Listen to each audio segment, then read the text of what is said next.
এখানে নিয়েছি আলু, এখানে পেঁয়াজ, এখানে নিয়েছি আদা রসুন, এখানে নিয়েছি কলমি শাক। আমি সব ধুয়ে নিয়েছি কেটে।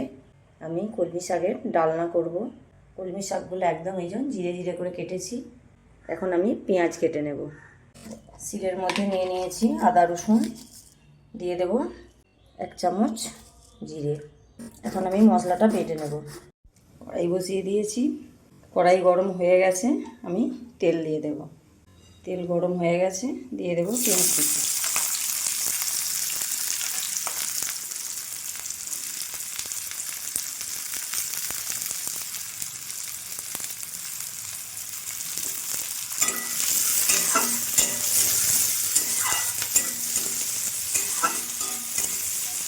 পেঁয়াজটা আমি একটু লাল লাল করে ভেজে নেব। পেঁয়াজ ভাজা হয়ে গেছে, দিয়ে দেব আদা রসুন জিরে বাটা, দিয়ে দেব অল্প একটু লঙ্কা গুঁড়ো,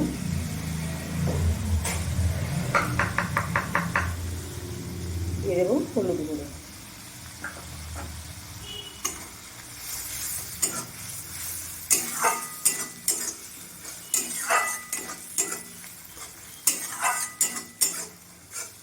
মশলাটা আমি এখন কষিয়ে নেব।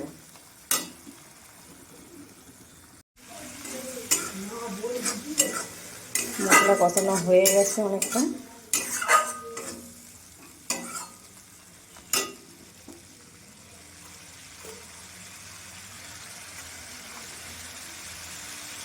দিয়ে দেব কেটে রাখা আলু।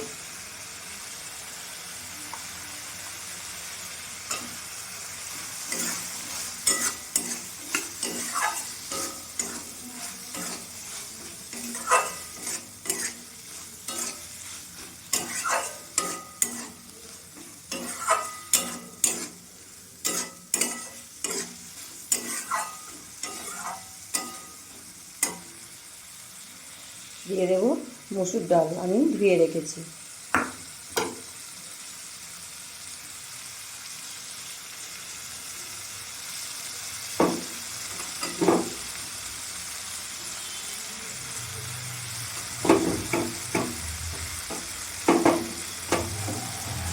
ডালটা আমি আগে থেকে ধুয়ে রেখেছিলাম।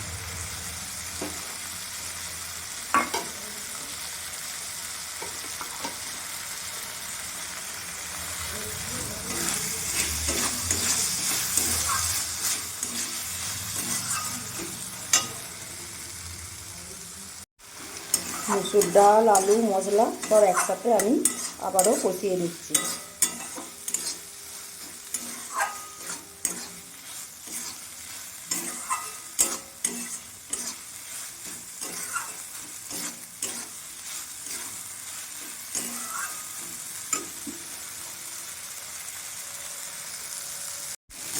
কষানো হয়ে গেছে,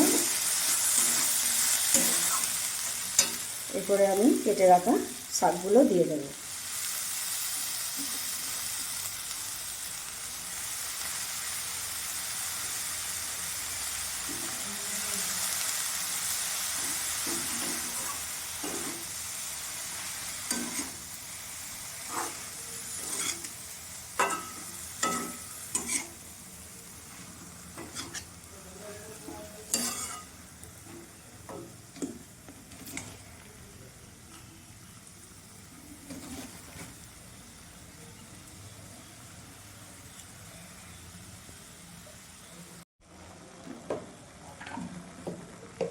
দিয়ে দেব লবণ।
অল্প একটু আমি জল দিয়ে দেবো ডালটা সিদ্ধ হওয়ার জন্য।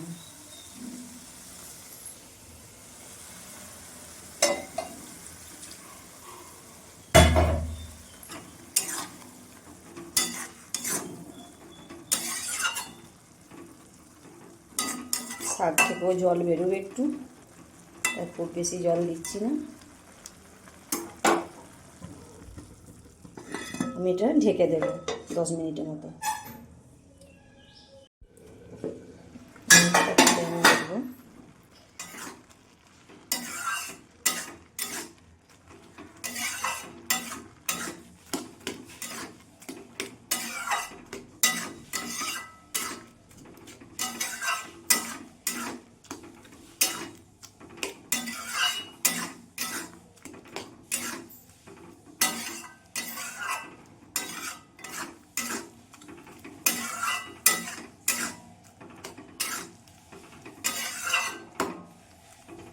ঢেলে নেবো একটা জায়গায়,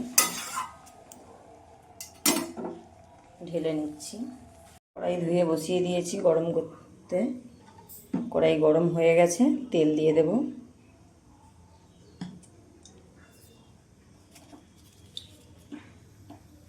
দিয়ে দেবো একটা শুকনো লঙ্কা।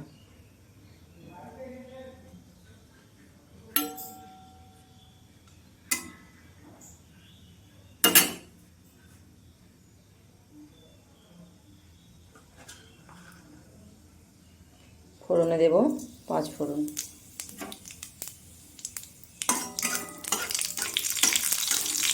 রসুন আমি দিইনি, রসুন দেওয়া আছে বলে ফোড়নে রসুন দিইনি, ফোড়নে 5 ফোড়ন দিচ্ছি।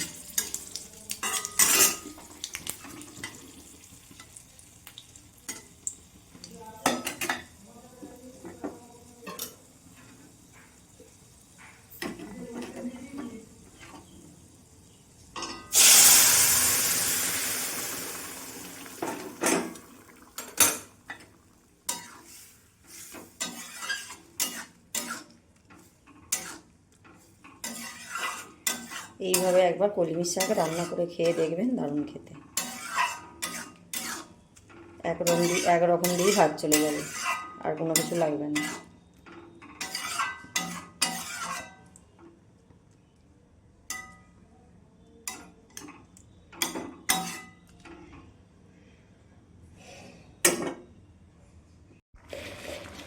দিয়ে দেব অল্প একটু চিনি, কেননা শাক তো চিনি না দিলে স্বাদ আসবে না, তাই আমি একটু চিনি দিয়ে দিলাম।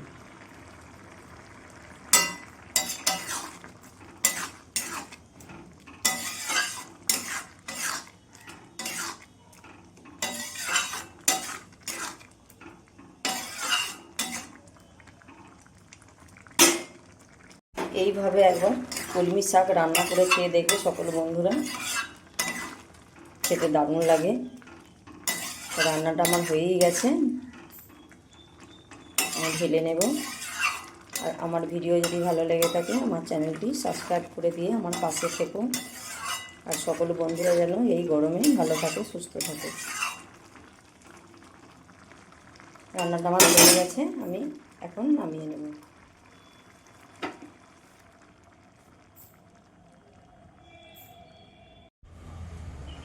আমি একটা জায়গায় ঢেলে নিয়েছি।